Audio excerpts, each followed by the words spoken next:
그런데 별로 안 될 것 같아요. 그래가지고 더 크게 한번 보겠습니다. 은혜의 밤, 축복의 밤 되시기 바랍니다.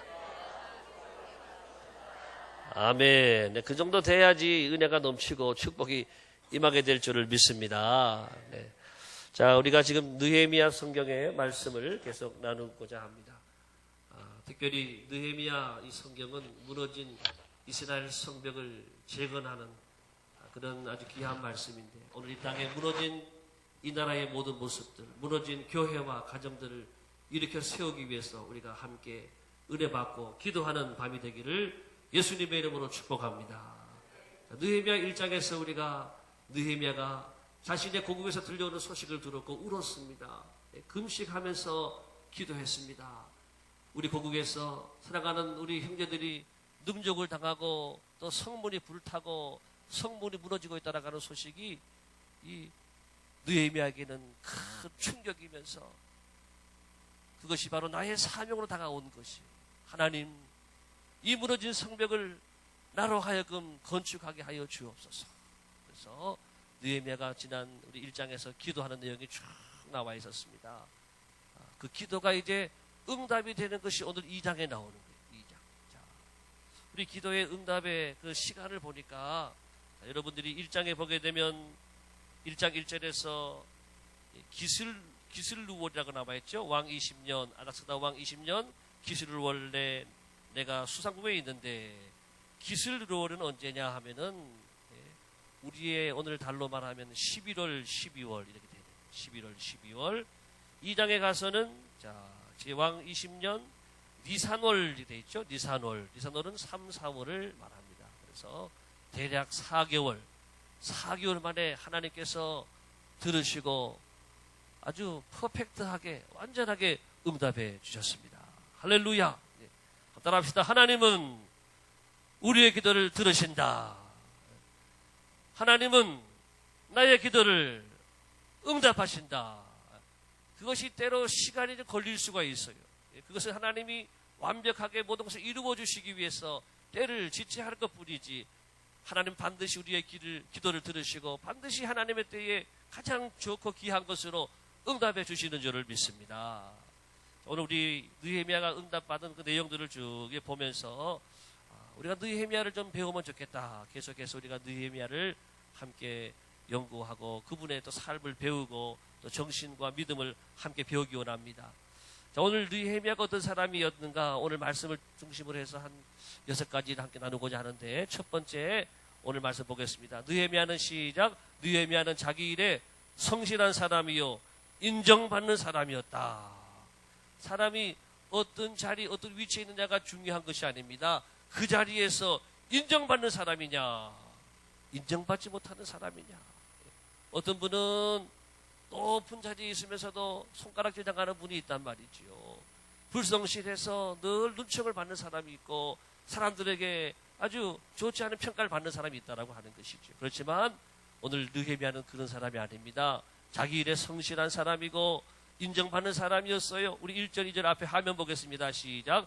아닥사스다 왕 제20년 니산월에 왕 앞에 포도주가 있기로 내가 그 포도주를 왕에게 드렸는데 이전에는 내가 왕 앞에서 수심이 없었더니 왕이 내게 이르시되 내가 병이 없거늘 어찌하여 얼굴에 수심이 있느냐, 이는 필연 내 마음에 근심이 있음이로다 하더라.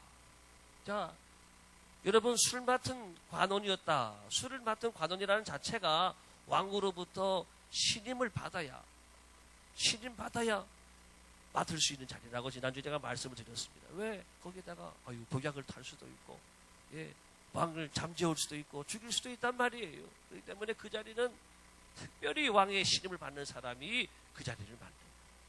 자, 오늘 왕과의 대화를 보게 되면 이전에는 내가 왕 앞에서 수심이 없었는데, 여러분, 신하가 왕 앞에서 자기 개인의 걱정, 근심이 있다고 염려하고 또 풀이 죽어 있으면 돼요? 돼요, 안 돼요? 지금은 될지 모르겠지만 옛날로 하면은 될 수가 없는 거예요. 말도 안 되는 얘기. 내가 비록 집에 어려운 일 있고 힘든 일 있어도 왕 앞에서는 내가 그런 표정을 지으면 안 돼요. 왜? 왕이 한번 마음이 삐뚤어져서 왕이 노하시고 하면은요, 그날로서 그 자리가 끝날 수도 있다라고 하는 것입니다. 내 이놈! 내가 어디서 감히 얼굴에 근심의 표정을 짓는단 말이냐?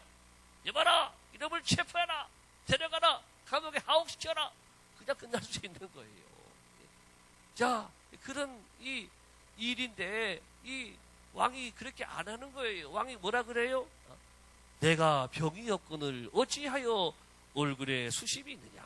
왕이 아주 친절하게 애정 어린 말로 아유 내가 무슨 병이 있느냐? 왜 그렇게 근심 어린 얼굴을 가지고 있느냐?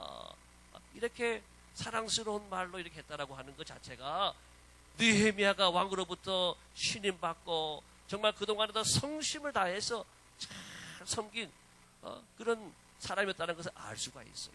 이제 나오는 뒤의 내용을 보게 되면 이제 모든 성벽 재건에 필요한 모든 것들을 갖추어서 가게 된단 말이죠.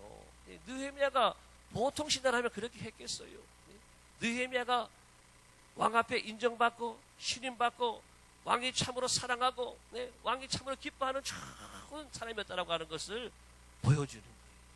여러분 쓰임받는 사람은 누구냐? 따라합시다. 성실하자.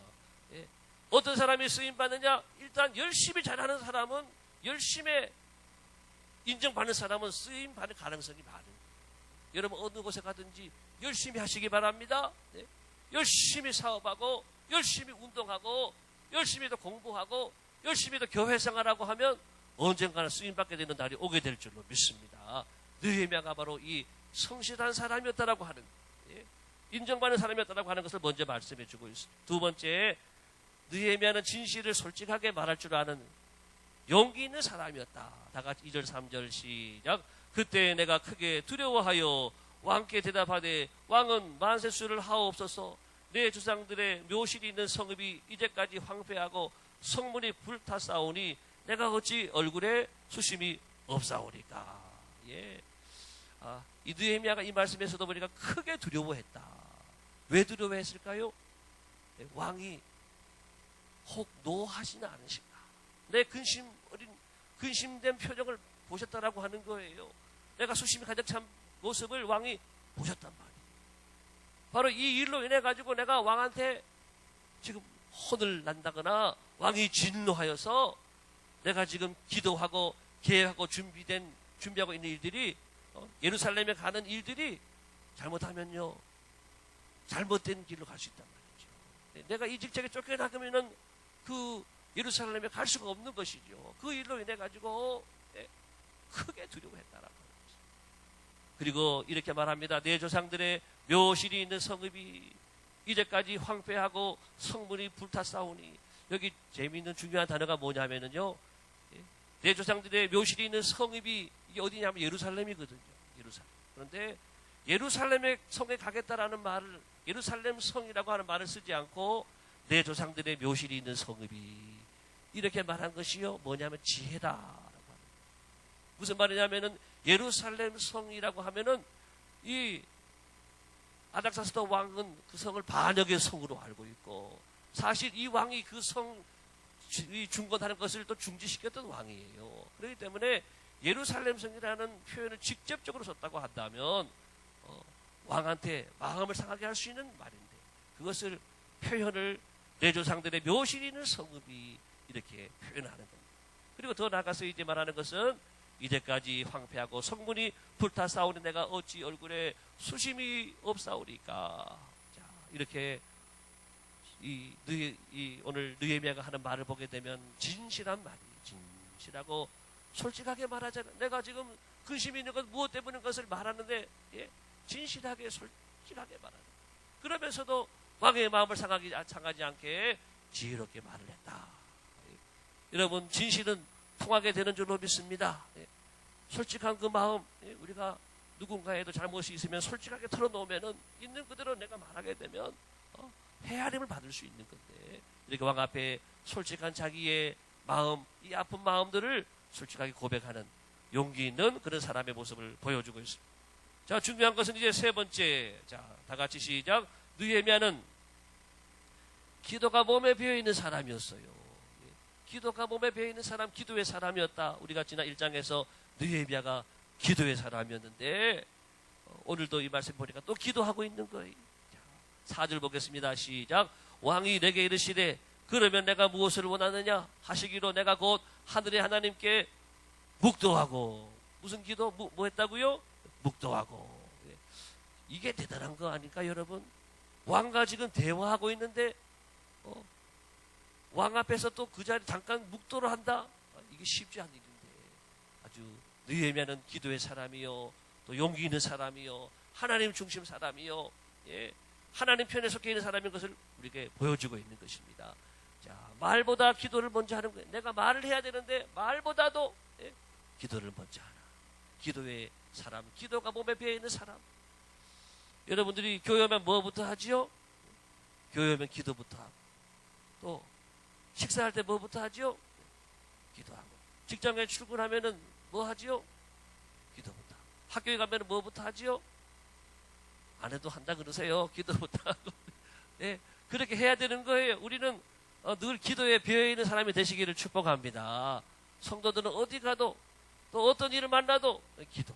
어디를 가도 기도하고, 어떤 일을 만나도, 어떤 힘든 일을 만나도 주여 하면서 기도하고, 하나님을 의지하면 하나님이 도와주시는 줄을 믿습니다. 예, 요셉도 그랬잖아요. 왕 앞에서 꿈을 해몽하기 전에 이 꿈은 하나님께로 나온 거라고. 기도하고 잠깐만 기다리세요. 기도하고 이렇게 하는 거예요. 하나님의 사람은 하나님께 여쭙고 기도하고, 어떤 어려운 일, 힘든 일, 어떤 곤란한 일을 만날 때에 기도하고, 이렇게 말하는 것보다도 행동하는 것보다도 기도를 먼저 하는 기도의 사람인 것을 우리에게 보여주고 있습니다. 자, 그 다음에는 네 번째 볼까요? 다니엘은 또한 느헤미야는 준비된 사람이었습니다. 5절에서 8절. 자, 읽어볼까요? 시작. 무너진 성읍을 건축하게 하옵소서. 언제까지 다녀오겠느냐? 기한을 정했고, 또 강서편 총독들에게 통행할 수 있는 통행증 조서를 주실 것, 또 삼림감독에게 조서를 내려 성전에 속한 영문의 문과 성곽과 내가 들어갈 집을 위하여 들보로 쓸 제목을 주도록 해달라. 지금 내가 무엇을 도와주면 좋겠느냐? 내 소원이 무엇이냐? 그러면은 멈칫할 수 있잖아요. 좀 생각해보고 내일 말씀드리겠습니다. 이럴 수도 있잖아요. 그런데 느헤미야가 바로 그 자리에서 탁 대답을 하는 거예요. 이 말은 다시 말해서 느헤미야가 준비하고 있었다라고 하는 거예요. 느헤미야가 기도만 하는 것이 아니라, 기도한 다음에는 내가 이제 예루살렘에 가서 내가 무슨 일을 어떻게 해야 되겠는데, 그러기 위해서는 여기 바벨론에서 내가 무엇을 준비해 가야 되겠다. 이 준비할 그 마음속에 생각한 것들을, 준비한 것들을 다 얘기하는 거예요. 무너진 성읍을 건축하게 하여 주옵소서. 언제까지 갔다 오겠느냐? 예, 언제까지 갔다 오겠습니다. 다 정해졌어요. 딱 마음속에. 강서편 총독들에게 통행할 수 있는 저 통행 이 국경선을 지나가야 되니까 통행 또 조서를 해 주십시오. 그리고 그 다음에는 산림감독, 산림청장, 지금 말하면 산림청장이죠. 조서를 내려서 성전에 속한 영문의 문과 성곽과 내가 들어갈 집을 위하여 들보로 쓸 제목을, 필요한 나무가 많은데 그거를 달라고 하는 거예요. 그런데 왕이 하나도 빠짐없이 내 뜻대로 할지어다 그러는 거예요. 내 소원대로 할지어다. 할렐루야. 예, 이렇게 다 마음속으로 준비하고, 또 머릿속에 준비하고, 내가 이제 이 예루살렘 성벽을 어떻게 재건하기 위해서 어떻게 하겠다라고 하는 계획을 다 준비했다라고 하는 거예요. 자, 그 다음 말씀 보겠습니다. 시작. 느헤미야는 근심만 하고 기도만 하는 사람이 아니라 구체적으로 무엇을 해야 할지 계획하고 준비하는 사람이었다. 그리고 더 나아가 행동하는 사람이었다. 예. 여러분, 근심하는 사람 있죠. 근심만 하는 사람은요, 보통 사람들이에요. 보통 사람. 그런데 근심만 하지 않고 기도하는 사람이 있잖아요. 기도하는 사람은 잘하는 사람인 줄로 믿습니다. 근데 기도만 하고 끝나는 분도 많아요. 근데 기도한다면은 또 준비하는 분이 있어요. 기도한 것들을 가지고 이제는 준비해요. 예. 기도를 응답을 주시면 하기 위해서 준비를 해요. 예. 더 잘하는 사람. 그리고 최고로 잘하는 사람은 누구냐? 기도하고 준비하고 그 다음에 행동하는 사람인 줄로 믿습니다. 많은 사람들이 교회에 와서 주여 주여 주여 기도한단 말이에요. 그렇지만은 내가 너 뭐 해주기 원하느냐? 그러면 막상 대답할 게 없어요. 말만 주여 했지 구체적으로 기도 안 했다라고 하는 거예요. 여러분들이 필요한 것들을 구체적으로 기도하고 구체적으로 부르짖어서 하나님께 아뢰시길 바랍니다. 또 기도하면은 응답을 주실 줄을 믿습니다. 믿음으로 준비해야 되는 거예요. 하나님 응답하실 때에 내가 어떻게 해야 되겠다 준비하는 거예요. 그리고 마침내는 행동하는 것, 기도를 살아가는 것, 나의 삶 속에서 기도가 삶이 되고 행동하는 것, 여기까지가 기도가 되는 줄로 믿습니다. 이 기도까지 행동하는 것까지 해야 진짜 잘하는 사람이고 진짜 잘 믿는 사람이라는 것을 볼 수가 있습니다. 자, 이제 오늘 5번 봅니다. 은혜를 입은 사람이었다.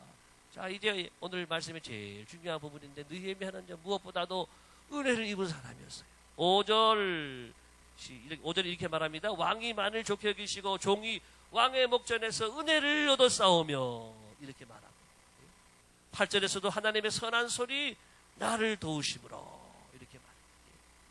여러분 우리가 1장에서 11절에 마지막 기도할 때 이렇게 기도했어요. 오늘 종이 형통하여 이 사람 앞에서 은혜를 입게 하옵소서. 느헤미야가요 아닥사스다 왕 앞에 은혜를 입게 해달라고 1장에서 기도했단 말이에요. 그 기도를 이제 하나님 응답해 주시는데 2장에 와서 왕의 목전에서 제가 은혜를 얻어 싸우면 이렇게 말합니다. 하나님이 은혜를 얻게 하셨습니다. 그리고 지금 느헤미야가 구하는 모든 것을 다 주셨습니다. 하나도 빠짐없이 다 주셨습니다. 하나님의 은혜의 소리 나를 도와주셨다. 그래서 8절 마지막에 보니까 왕이 허락하고 왕이 그 구한 모든 것들을 다 허락해 줬어요. 중요한 것은 뭐냐? 왕이 허락만 해주는 것이 아니라 왕이 예루살렘에 가서 지을 이제 모든 제목들만 나무만 가나요? 나무가 가려면 뭐가 가야 되지요? 마차가 가도 뭐가 가야 될까? 실을 것이 그죠? 가야 되고 사람도 또 따라가야 되고 또 가다가 뺏길 수도 있잖아요. 또 공격을 당할 수도 있잖아요. 그래서 9절에 보니까 9절 군대 장관과 9절 다 같이 시작. 군대 장관과 마병을 보내요 나와 함께 하게 하시기로. 할렐루야. 왕이요 군대도 보내주는 거예요. 군대 특별히 국방부 장관 군대 장관 국방부 장관이죠. 국방부 장관과 말과 병사들도 보내서 그러니까 얼마나 안전하게 왕이 100% 1000%다 지원해서 완벽하게 이 느헤미야를 돕고 지원해서 예루살렘으로 보내는 것을 오늘 보게 되는 것입니다. 여러분 느헤미야가 은혜를 입은 사람인 줄을 믿습니다. 따라합시다. 주여 내게도 은혜를 주옵소서. 여러분 은혜를 입으면요 다 열려지는 거예요. 너희는 먼저 그의 나라와 그의 의를 구하라. 그리하면 이 모든 것을 너희에게 더하시리라. 이 일의 순서가 어떻게 되느냐? 먼저는 하나님하고 통해야 돼요. 하나님하고 통하고 하나님의 간절히 기도하고 하나님의 마음에 불을 붙이니까 하나님이 어떻게 하셔요? 그 다음에는 사람의 마음을 하나님이 열어주시는 줄로 믿습니다. 따라합시다. 신통하며 인통하고 그 다음에는 뭐예요? 신통하며 아세요? 신통하며 인통하고 인통하며 물통한다. 그 다음에는 왕이 마음의 움직임이 이루어졌죠. 왕이 이제는 다 허락하는 거예요. 왕이 이제 모든 물질들 필요한 것들 다 공급하고 다 허락하고 다 이루어 주었습니다. 할렐루야. 이런 우리 영적인 법칙을 여러분 알고 늘 여러분의 기도가 기도에 머물지 않고 기도를 통해 사람을 움직이고 기도를 통해 물질을 움직이고 하나님 응답이 여러분에게 임하여지기를 예수님의 이름으로 축복합니다. 이것이 은혜의 법칙이고 신앙의 법칙이고 우리의 믿음의 법칙인 거예요. 하나님을 먼저 찾고 구하고 너희는 먼저 그의 나라와 그의 의를 구하라. 그러면 이 모든 것을 너에게 더하시리라. 믿으십니까? 오늘 이 모든 것이잖아요. 느헤미야에게 필요한 이 모든 것이 하나도 빠짐없이 다 채워지고 또 플러스 알파로 군대 장관과 함께하고 마병도 함께 따라가고 알파의 은혜가 있더라라고 하는 것입니다. 여러분 성경에도 보게 되면 쓰임받은 분이 누구냐? 은혜 입은 사람들. 다니엘서 10장 19절 다 같이 시작. 이르되 큰 은총을 받은 사람이여 두려워하지 말라. 평안하라. 강건하라. 그가 이같이 내게 말하며 내가 곧 힘이 나서 이르되 내 주께서 나를 강건하게 하셨사오니 말씀하옵소서. 다니엘에게도 큰 은총을 받은 사람이라고 천사를 보내 이렇게 말해주고 있어요. 그 다음에 예수님의 어머니 누가복음 1장 28절 시작. 그에게 들어가 이르되 은혜를 받은 자여 평안할지어다. 주께서 너와 함께 하시도다 하리. 최고의 사람은 누구냐? 최고의 사람은 물질이 많은 사람이 아니에요. 큰 힘, 권력 있는 사람이 아니에요. 최고의 사람은 많이 배운 사람이 아니에요. 최고의 사람은 하나님의 은혜를 입은 사람인 줄로 믿습니다. 따라합시다. 주여 은혜를 주옵소서. 옆 사람에게 축복합시다. 하나님의 은혜를 입으시기를 축복합니다. 뒤로 앞으로 시작. 하나님의 은혜를 입으시기를 축복합니다. 우리가 왜 교회에 나오느냐? 하나님의 은혜를 입기 위해 나오는 거예요. 교회에 나와서 우리가 뭘 해야 되느냐? 하나님의 은혜를 구해야 될 줄로 믿습니다. 하나님의 은혜를 입기 위해서 우리가 열심히 찬송하고 열심히 기도하고 열심히 봉사하고 충성하다 보면은 언젠가 하나님의 은혜가 우리에게 호련히 임하게 될 줄로 믿습니다. 은혜가 임하면 다 되는 거예요. 은혜가 임하면은 다 만사형통이고 무사통과고 모든 것들이 하루아침에 이루어지는 역사들이 기적들이 일어나게 될 줄을 믿습니다. 자, 마지막 말씀입니다. 6번. 그래서 이렇게 느헤미야는 그래서 희망을 주는 사람이었다. 10절 다 같이 시작. 호론 사람 산발락과 종류였던 암몬 사람 도비아가 이스라엘 자손을 흥왕하게 하려는 사람이 왔다 함을 듣고 심히 근심하더라. 예, 이렇게 하나님의 은혜를 입은 사람, 기도의 사람, 준비된 사람, 이 느헤미야가 어떤 사람이 되느냐? 희망을 주는 사람이 돼요. 그래서 도비아와 산발락이 볼 때 이스라엘 자손을 흥왕하게 하는 사람이 온다. 여러분들이 그런 사람이 되기를 축복합니다. 아유, 집을 말아먹는 사람이 왔네. 그러면 안 되잖아요. 여러분의 집을 말아먹는 사람이 아니라 여러분의 집을 흥왕하게 하고 가문도 흥왕하게 하고 여러분의 직장도 가서 여러분 흥왕하게 하시기를 예수님의 이름으로 축복합니다. 교회도 부흥케 하는 사람이 되기를 축복합니다. 누가 은혜를 입어야 돼. 은혜를 입은 사람이 되니까 우리는 희망을 주는 사람이 되는 어느 곳에 가든지 무엇을 하든지 희망을 주는 사람. 여러분, 대한민국이 지금 얼마나 어려워요. 이 사회가 얼마나 어렵고 힘들어요. 또 우리 한국 교회도 어렵고 이 지역도 참 어려워요. 여러분 가정도 얼마나 어려워요. 여러분 희망을 주는 사람이 되시길 바랍니다. 오늘 교회에 왜 나왔느냐? 여러분들이 우리 가정과 교회와 이 사회와 국가에 희망을 주는 사람이 되기 위해 하나님이 불러주신 줄을 믿습니다. 오늘 기도하고 은혜 많이 받고 은혜를 입고 우리 모두가 이 세상을 깨우고 살리는 희망의 사람들로 나타나시기를 예수님의 이름으로 축복합니다.